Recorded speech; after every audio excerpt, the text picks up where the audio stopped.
let's head back to 2017, where I finally found the Milano I wanted to use for my restoration project. Unfortunately, the clapped out bone stock engine is going to have to go, and the clapped out 3-liter engine that I have as a spare is also destroyed as well. Enter the 164S engine. This thing is also clapped out beyond belief, but at least it's going to contain the parts that I'm going to need in order to get to the power levels that I'm going to want out of my restoration. Because this is a video of me assembling the V6 engine, nobody will have seen the hours it took to disassemble the original engine and clean the mess that it created over thousands and thousands of miles, scrutinize and measure every single part to decide if it was going to be used in the new engine or not. A lot of parts were and a lot of parts weren't. Finally, then you can clean everything and inspect everything and buy all your parts, as well as modify what you needed to modify to get the power you need. I spent 40 hours on the cylinder head because that's where the gains that I wanted were going to have to come from. Only then can you finally measure and spec everything and then begin assembling, as you can see in this video. A couple years down the road, I finally had enough time to review all of the footage that I took as I was assembling this engine. Unfortunately, a few things occurred to me as I was reviewing this footage, and those were, one of the big ones was that there was 8+ hours of footage, and that's just the reality of engine building. It takes a long time. Measuring and checking and verifying takes hours. As I said, I spent 40+ hours on that cylinder head and didn't film any of it because nobody's going to want to watch that. And the second thing that occurred to me was, unfortunately, the Chinese GoPro didn't have the video quality that I was hoping for. And because of this, it's maybe not the best video to watch. So, in order to make this bearable for everyone, I decided I'm just going to take this 8 hours of footage and fast forward it at 32x and then explain what I'm doing over the microphone so everybody can kind of understand some of the trials and tribulations that you may run into on doing a 164S into a Milano rebuild, or maybe just have fun watching along the way. Alright, here we are, ready to go, start assembling this engine. At this stage of the game, we've got pretty much all the sub-assemblies all ready to go. We got the engine block on the table, ready to be assembled, clean as can be. We have the cylinder heads all ready, all new guides, new valves, all the porting's been done and they're ready to go on. The pistons and rod assemblies are all disassembled at this point, so that has to be done. So at this point, we're basically starting from scratch. We've got the crankshaft all clean and ready to go in the block and start assembling this thing. So, I mean, we must have probably gone through 3 cans of brake clean and pipe cleaners cleaning this thing. Probably took 3-4 hours. It's very important.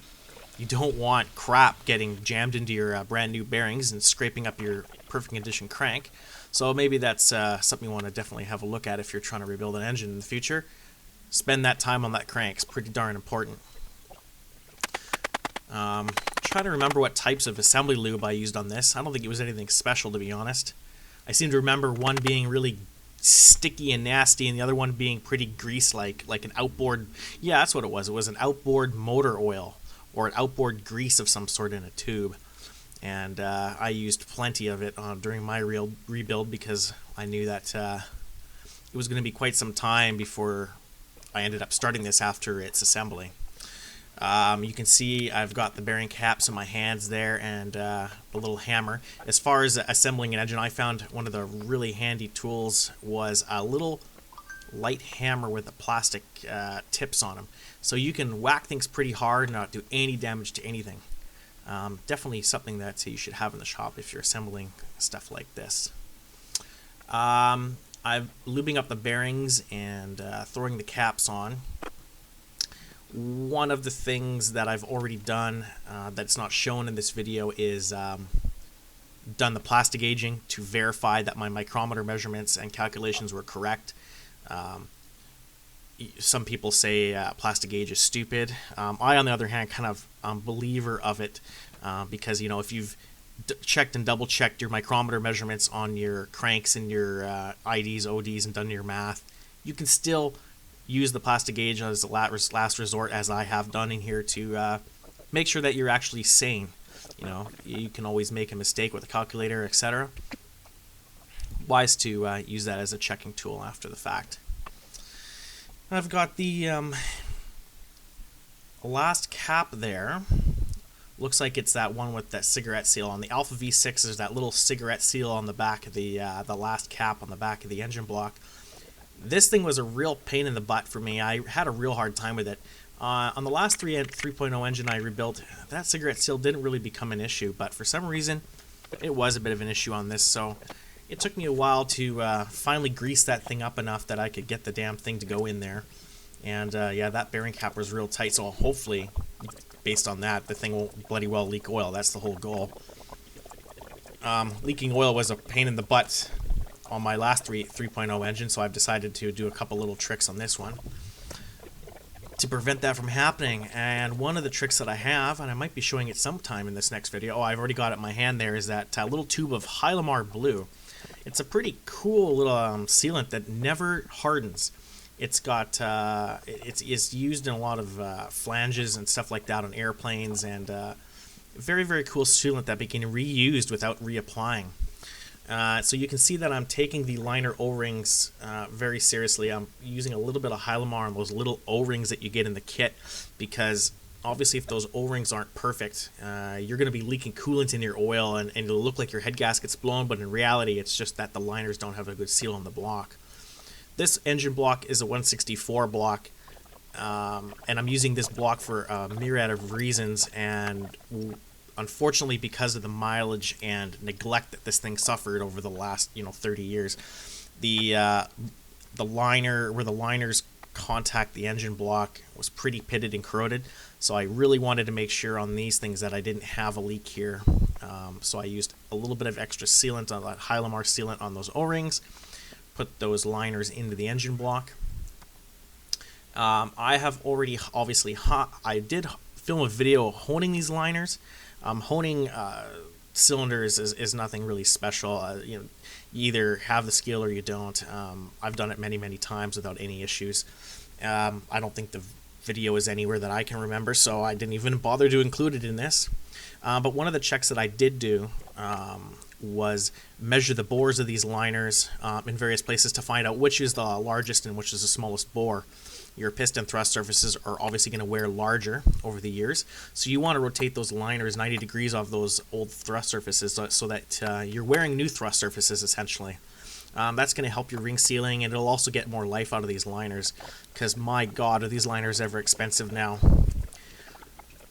One of the big reasons for using the 164 block in the first place was because I wanted to get a new set of liners, because the old ones I had in my old engine were trashed. And in addition to that, I wanted higher compression engines, and one of the ways to do that was to get a 164S piston. And there's no way in hell I was going to spend the kind of money that they're selling for. So instead, I bought this used engine from a wrecker somewhere in Pennsylvania or something. I think I paid either $300 or $400 for this engine, so very good value. I get the 164S pistons, set of liners, as well as 164S camshafts. So yeah, here we are. We're assembling the rings onto the pistons. I'm decided to use Total Seal rings on this engine rebuild. I've done it before as recommendation on a lot of forums, and a lot of people in the Alfa world have been very favorable to these. And honestly, they have been awesome. Very little leak by. The oil stays clean for a lot longer. You get really high static compression numbers when you're cranking, which is always nice. It means that you're not losing compression through those little ring gaps. And it is nice to have clean oil. It does stay clean a lot longer. And I'm a firm believer of less blow-by is a good thing, right? The unfortunate thing is that those Total Seal piston rings are a real pain in the ass to get right. I must have already filed the ring gaps on these, because I went straight to installing them on the pistons, and so I must have already filed all these gaps proper inside of each liner. Actually, yeah, that makes sense, because the liners are already in the block. So I would have taken each set of rings, put it into each individual liner, and done it per cylinder, because each liner had a slightly different bore, as you'd expect from something that's 30 plus years old. So each piston and rod assembly stays with its individual liner based on the measurements, and so nothing ever gets mixed up. Everything has a little bit of Sharpie label or what have you on it to make sure it all stays put. These piston rings are they're sort of a dual setup, so they are gapless, but they technically you need to have a gap, but the gaps are just opposed within the assembly. So I've obviously already, oh yeah, see I'm putting in those wrist pin little springs to keep the rods on. And putting the pins in the piston. I had a couple issues on 2 of the pistons on this engine where either it was my neglect during disassembly or maybe it was a burr that just got in there, who knows how. Ended up getting a very tight fitment on those pins, so I ended up actually, I believe I used a round flap wheel to just like a 240 grit flat wheel just to get the burrs out of those so that they would the pin wouldn't bind, because if those pins bind, you're going to end up wearing your the top of your rod out pretty bad. And I'm going for longevity here. Seeing as I already spent all that money balancing and blueprinting this bottom end, I wanted to make this thing last as long as possible, given the fact that it's going to be doing a lot of revs all the time. What do we got here now? So the liners have already been installed in the engine block. Keeping my area clean was a real challenge because of everybody else in the shop has their own little projects going. And but you just have to be on top of it every morning or evening or whatever. When I got to the shop, I cleaned everything off. Everything was always kept under cover when I wasn't there. Oven cleaner, obviously, if you've watched any of the Noto Performance videos, was an extremely handy tool of cleaning a lot of these parts when you've got an engine that's 30 years old.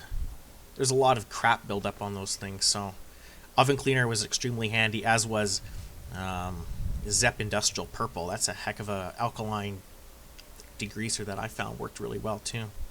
And then obviously your brake cleaner and acetone and stuff like that was pretty good for gasket surfaces.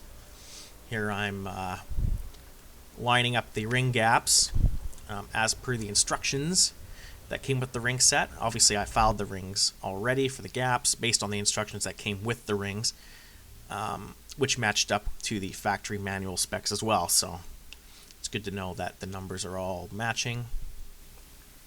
Ring gaps and piston to valve clearance are probably your 2 live or die measurements that you're going to be making on your engine. So those, I would take some time to make sure that you get those right. As Keith found out on his KA24, pistons can be a real bitch sometimes, but we don't really know exactly what happened on that thing for the pistons to split apart. But ring gap can always come back and bite you in the ass.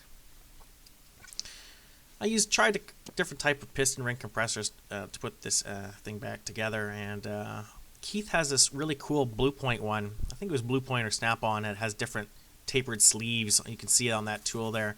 And I eventually settled on my good old-fashioned band-style piece of crap one. I just couldn't get that thing to work properly. You need to have a very specific size of bore in order to make those work just right. Obviously, when I did those piston rod assemblies, I would have lubed the crap out of the pins, the gudgeon pins properly.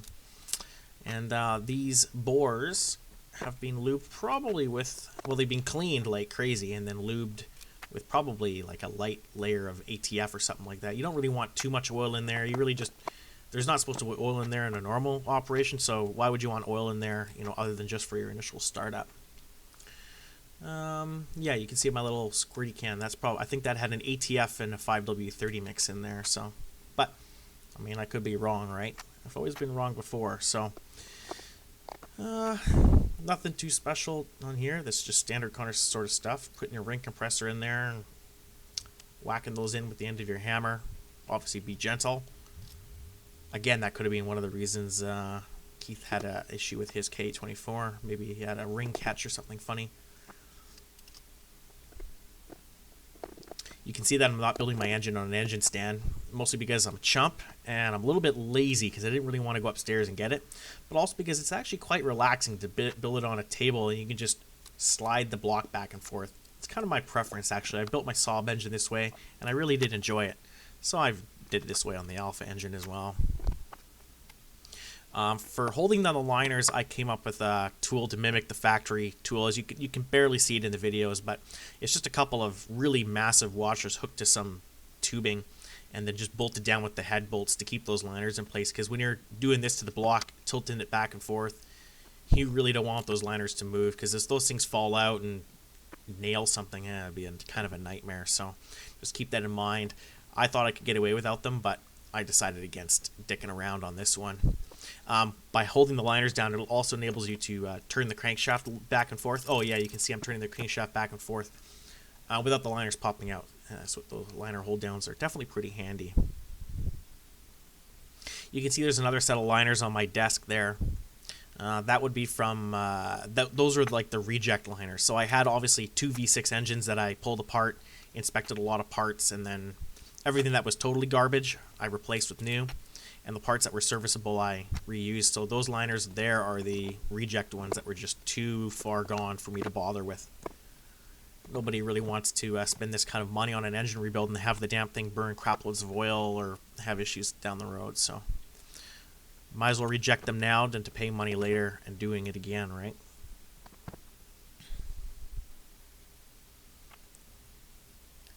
All the bearings obviously gooped like crazy with assembly lube, so that everything's nice and wet with oil.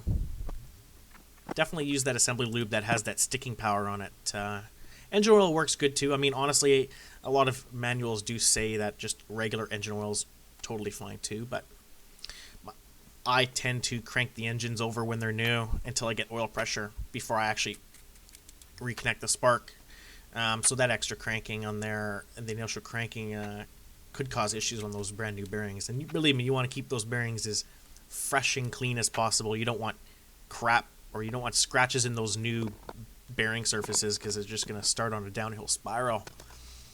And again, that's one of the reasons I balanced the bottom of the engine, so that those bottom end bearings would last extra long period of time.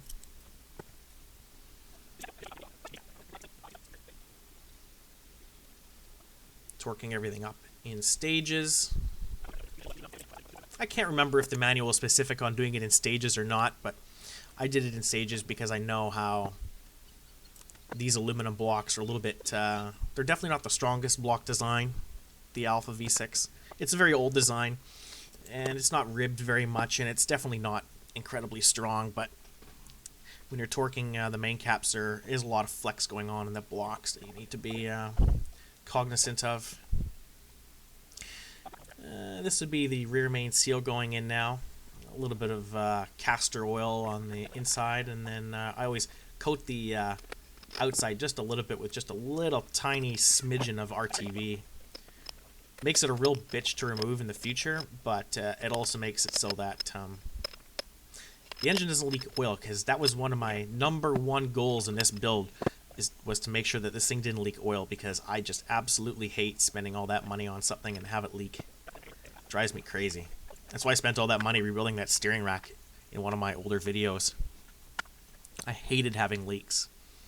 And that old V6 engine that was in my other car, it did leak oil because of my... it wasn't carelessness, but it wasn't put together with as much care as this engine's going to be. Same thing with the front seal. Very, very careful putting those seals in. I have a vast variety of old bearing races and stuff that I use for bearing presses. I don't even have a bearing press set. I just use old pieces of bearings and stuff like that and wood, apparently, too. And there's my old plastic tipped hammer, again, engine building hammer. I love that thing. You can't damage anything with it because it weighs nothing.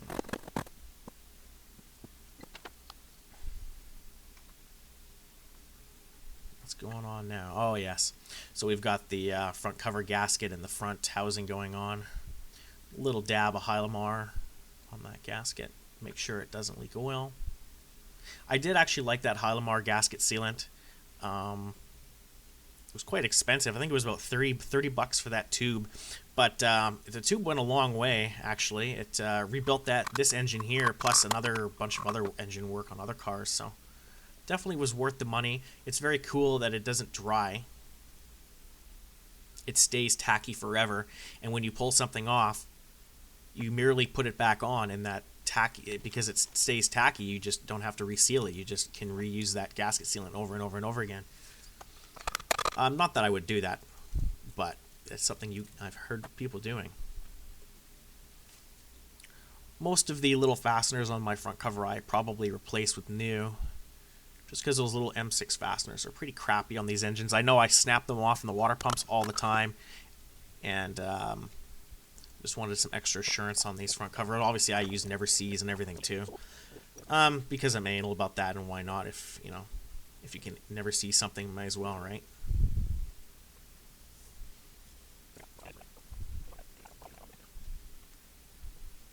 What else we got going on here? Oh, just torquing everything up.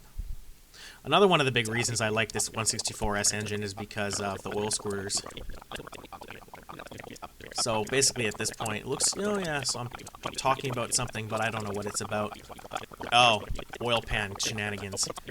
This is kind of where I discovered that the 164S engine block, or I shouldn't say discovered, I should say was reminded of the fact that the 164 engine block is actually a little different than Milano block, in that the 164 oil pan doesn't have holes where the Milano has holes.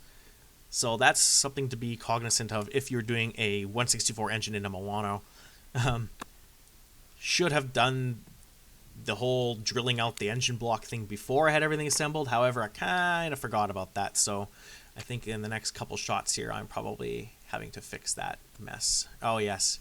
So we have the gasket laid on there, and I have a punch, and yeah. I decided to actually use this 164 engine block instead of the original Milano's 3-liter block because I noticed that there was some really weird wear going on the main bearings, and I felt that maybe the block wasn't straight anymore, and the price it costs for a bore alignment was actually more than I paid for this entire engine.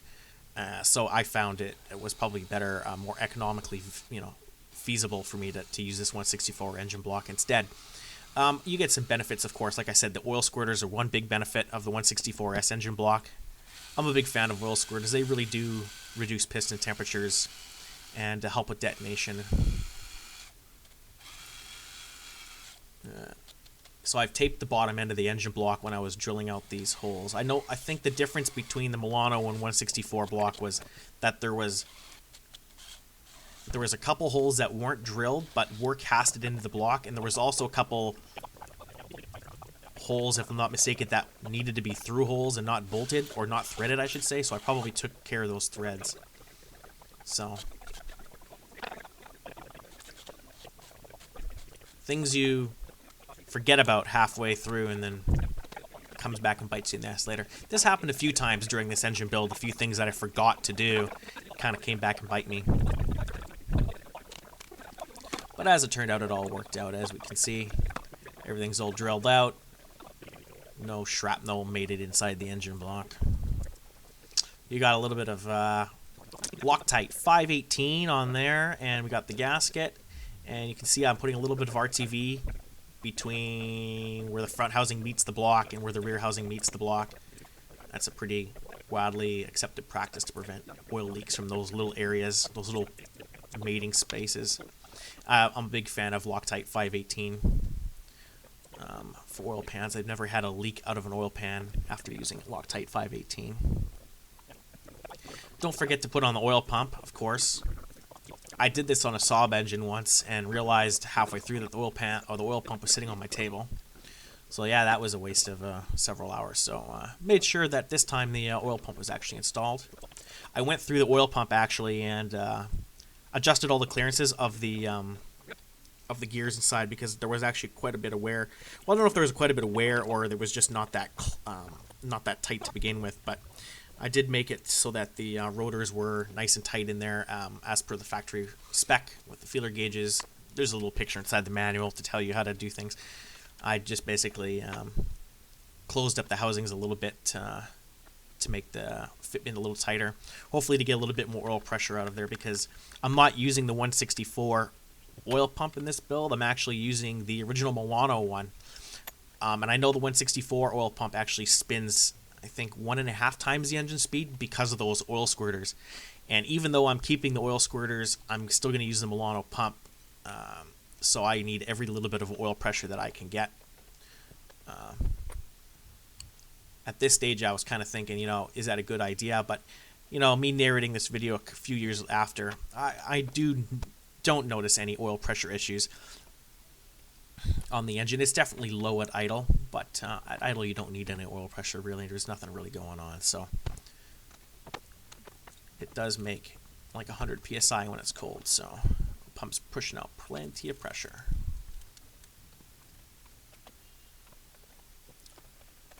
I think a lot of the fasteners and oil pan I never seize the crap out of, because those always get really, really gumped up with crap. So once the oil pan's on, at least you can flip the engine onto the oil pan and work on the top section. That way I can get away without using an engine stand for longer.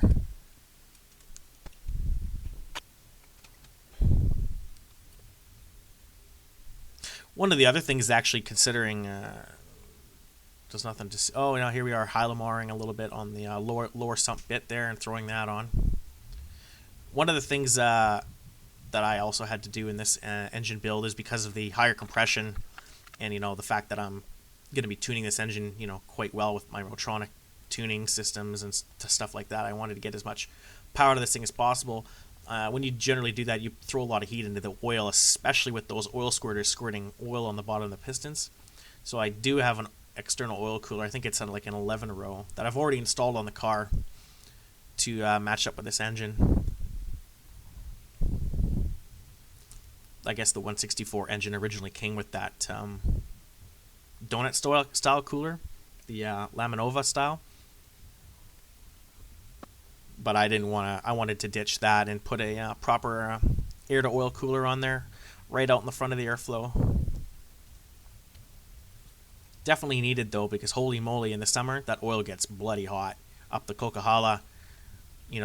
Moving fast up the Coquihalla. I think the oil was hitting like 115 C, and that was with the cooler.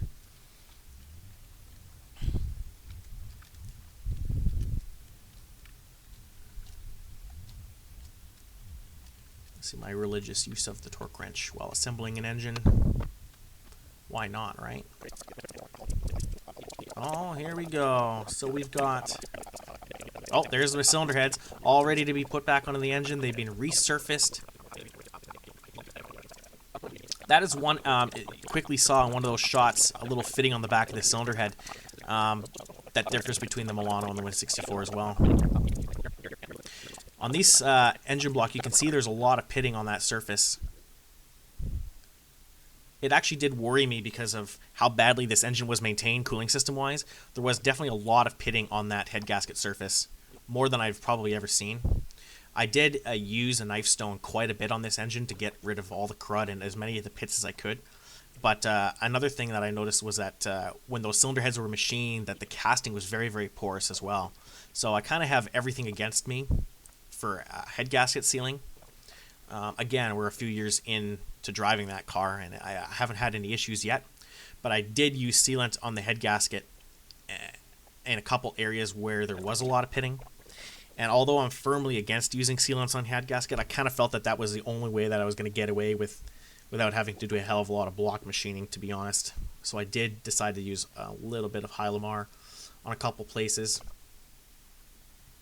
As far as the cylinder head machining goes, I believe I took a millimeter off those cylinder heads, if I'm not mistaken. I wanted the compression ratio to be a little 11 or a little bit over 11, if I'm not mistaken.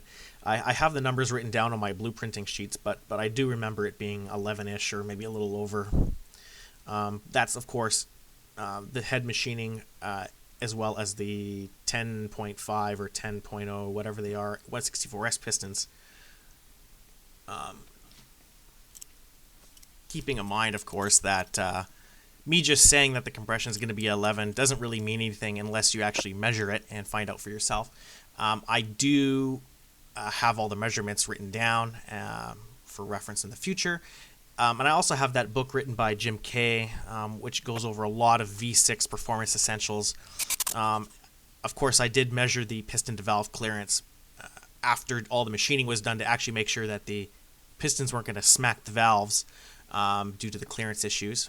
And I was getting close, but not too bad. It was still had a little bit of ways to go if I really had to get more compression out of it, which I don't, because I'm going to run it on just not regular, but premium pump gas anyways. Here we are now Hylomaring a little bit of the pits on the other side. That'd be on the passenger side head there. Oh yeah, you can see this one was bad. You can see I've Hylomarred all the little coolant passages along the engine block there because of how pitted it was. You don't really want leaks there because then just coolant goes in your oil and then you've essentially blown your head gasket at that point, as water doesn't lubricate really well. So yeah, you want to avoid coolant going into your oil as much as you can. Don't forget those little O-rings on those oiling or the main oil gallery as well. That would definitely screw up pretty well. That Alfa V6 book that I purchased was a hell of a resource for building this engine. It gave me a lot of ideas on things I wanted to do and a lot of ideas on things I shouldn't have bothered doing. I'm just trying to figure out what's going on now. Interestingly enough, one of my cylinder heads had a little bit of a crack in it after the machining process, and that crack was kind of on the rear oil drain on the back of the cylinder head, kind of towards the firewall. I believe, if I'm not mistaken, I did diagram that out and JB welded it shut before putting, obviously I would do that before putting the cylinder heads on, and then I also put a little extra RTV on that little spot to make sure that oil wouldn't seep out of there.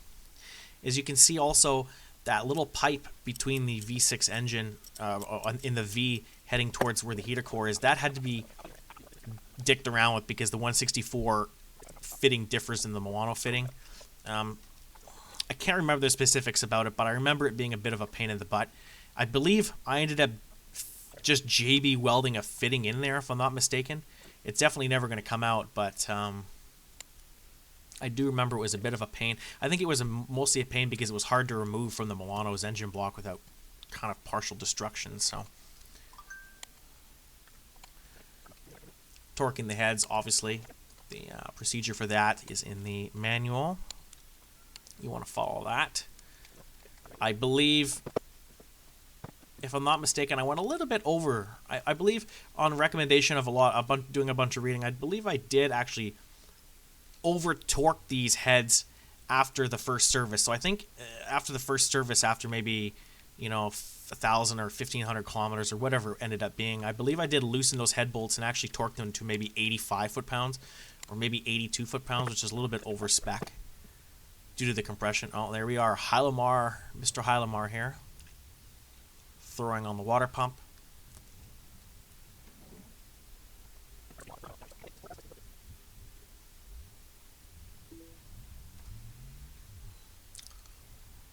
Pardon me, I'm just texting people while trying to narrate this video. My old 3.0 engine block from my old Milano, that thing had 2 bolts snapped off in the water pump permanently. That I did never get around to fixing. So, which is why I use new fasteners and lots of never sees on there, because what a nightmare if the bloody thing breaks off when the thing's in the car. Oh, what a pain in the ass to extract those bolts. They can really stick in there, especially if you're not on top of your timing belts and water pumps. Every 3 years, people. Every 3 years. It's a bit sad, but true.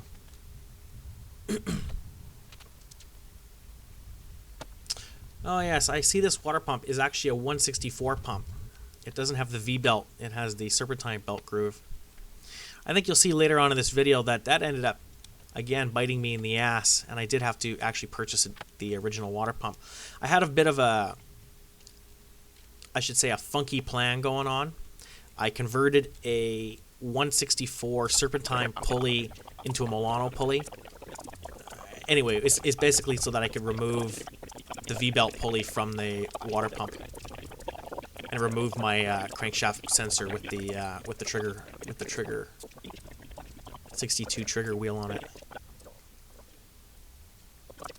Yes, I remember this now. So the cylinder heads are all torqued.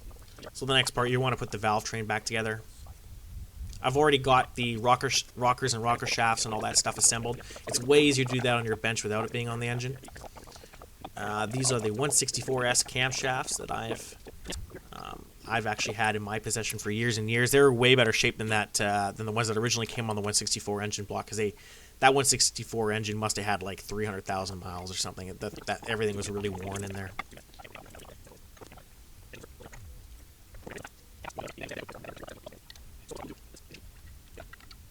I don't know what I'm talking about here, but I'm sure it's something to do with figuring out how the shims are. The shims were a bit of a pain. I'm absolutely ecstatic that I had the opportunity, that I had the resource that I had from a shop called Bent Wrenches in Mission, BC. He was nice enough to lend me an Alfa Romeo well, actually it was just an Alfa Romeo shim kit, to allow me to do the shimming in the head, as long as I gave him back the shims that I removed from my engine. Absolutely, that's a fair deal.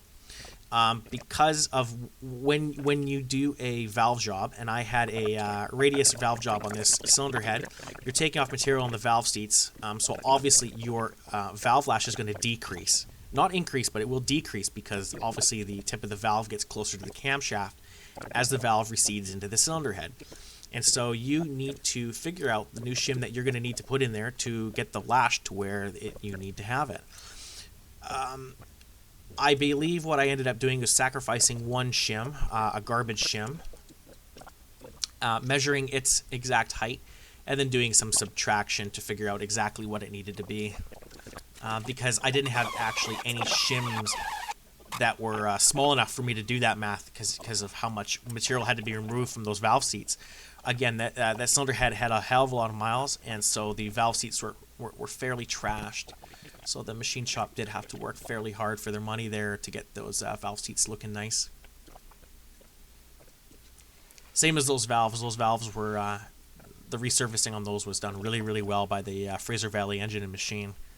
He did a really good work on that. He did the guides as well, because I didn't really feel like building a tool to install those guides and then throwing the cylinder heads on top of the fireplace and heating them up, and then the bullshit ensues with that thing. I just paid them the money, and then they did it correctly. Got the actually got the Viton valve stem seals as well on this. I purchased those separately from my head gasket set, because again, I hate engines that burn oil, and those Viton seals should definitely last a long time compared to the standard rubber. Oh, there's that shim kit he lent me. Well, everything's looking like it's together now, and here we go for a timing belt. Interesting story here. We got the 164 pulleys actually are different than the Milano pulleys. If you're got a lot of machining done to your cylinder heads, my recommendation is actually to use the 164 belt pulleys, because you can actually notch those holes out, and actually get your basically your cam timing absolutely perfect by just notching 3 holes. Whereas on the Milano, because it's a 2-piece sort of deal, you're not really able to do that. Because of well, you can do it, but it's going to take some machining. You will lose the ability, however, to do your shim adjustment without disturbing the timing belt. But I don't really care about that, since when you're doing the timing belt, you should probably do some checks on that sort of stuff anyway. So not really any skin off my back there. Getting all the timing belt ready to go, and pretty much this is the end of my footage. And so, engine spins over.